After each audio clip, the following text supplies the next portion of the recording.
Hello dear learners, welcome to Obi Creation YouTube channel. Microsoft Office Word 2016 তে basic class নম্বর 4 এ আপনাদের সবাইকে স্বাগত। আজকের ক্লাসে আমরা এই 5টা কাজ শিখব। প্রথমে শুরু করব আমরা চেঞ্জ কেস দিয়ে।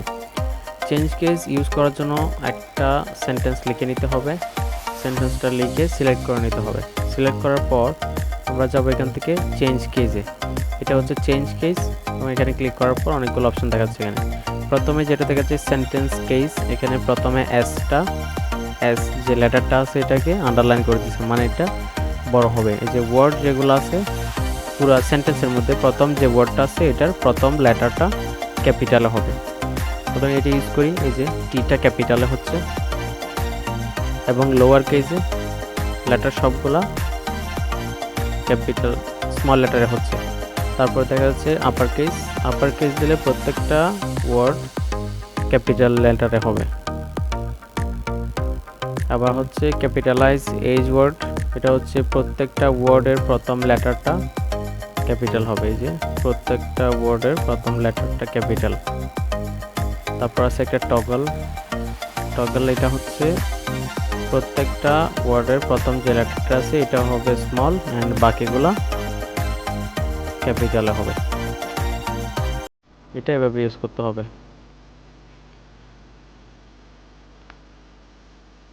তারপর দেখবো আমরা কিভাবে স্ট্রাইক থ্রো ইউজ করব। স্ট্রাইক থ্রো ইউজ করার জন্য এটা সিলেক্ট করে নিতে হবে প্রথমে। এখানে এটা হচ্ছে স্ট্রাইক থ্রো, মানে লেখা কেটে দেওয়ার জন্য বা বাতিল করার জন্য। এই লেখাটা পরবর্তী যদি প্রয়োজন হয়, আপাতত প্রয়োজন হচ্ছে না তাই কেটে রাখলাম, যে এটা এখন প্রয়োজন হচ্ছে না। এটা যা সিলেক্ট করব, সিলেক্ট করে এখানে এসে স্ট্রাইক থ্রো ইউজ করলে এটা কেটে থাকবে। তারপর দেখবো আমরা সাবস্ক্রিপ্ট কিভাবে ইউজ করব। এটা হচ্ছে সাবস্ক্রিপ্ট এবং এটা ম্যাথমেটিক্যাল বা ফর্মুলা লেখার ক্ষেত্রে কাজে আসে ম্যাক্সিমাম টাইম। যদিও যেমন H2O লেখা হয়, H2O যেমন H2O লিখি এভাবে।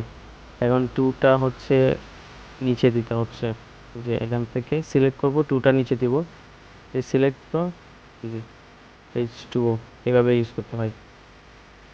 তারপর ইউজ করতে হবে সুপারস্ক্রিপ্ট, এটা হচ্ছে ম্যাথের কাজ ইউজ হয় ম্যাক্সিমাম।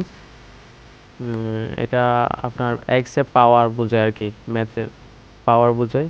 যেমন আমরা এক্স স্কোয়ার লিখি না, এক্স দিয়ে স্কোয়ার, টুটা সিলেক্ট করে সুপারস্ক্রিপ্ট এটা ইউজ করবো, যে এক্স স্কোয়ার। আবার এটা দিয়ে অনেকে লেখে ফার্স্ট, প্রথমে ওয়ানটা দিতে হবে। আচ্ছা, এটা ক্যান্সেল করতে হবে, প্রথমে ক্যান্সেল করে নেবেন। তারপর ওয়ান টিটা সিলেক্ট করে এখান থেকে সুপারস্ক্রিপ্ট ফার্স্ট এভাবে ইউজ করতে পারবেন।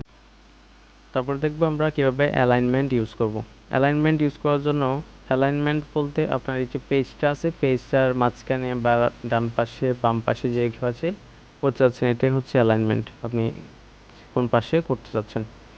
এখন এই যে H2O লেখাটা আমি যদি চাই পেজের মাঝখানে নিয়ে আসবো, তাহলে আমি জাস্ট এখানে ক্লিক করলাম। ক্লিক করার পর যে সেন্টারে ক্লিক করব, এখানে চলে আসবে সেন্টার। তারপর আমি চাইলে এটা রাইটে নিতে পারবো, আবার এটা লেফটেও নিয়ে আসতে পারবো। এটা হচ্ছে মূলত অ্যালাইনমেন্ট। তো ধন্যবাদ সবাইকে মনোযোগ দিয়ে ভিডিওটি দেখার জন্য। ভিডিওটি দেখে ভালো কিছু শিখতে পারলে একটা লাইক দিয়ে যাবেন, কমেন্ট করে জানাবেন যদি কোথাও বুঝতে অসুবিধা হয়। পরবর্তীতে আমাদের আরও ক্লাস আসবে। আপাতত আমাদের ক্লাস নম্বর 4-এর মধ্যে 5টা টপিক নিয়ে কথা বলা হয়েছে, এগুলো ভালো করে শিখে রাখবেন, আপনার কাজে আসবে। ধন্যবাদ সবাইকে ভিডিওটি দেখার জন্য। ভিডিওটি ভালো লাগলে ভিডিওতে একটু লাইক করে যাবেন।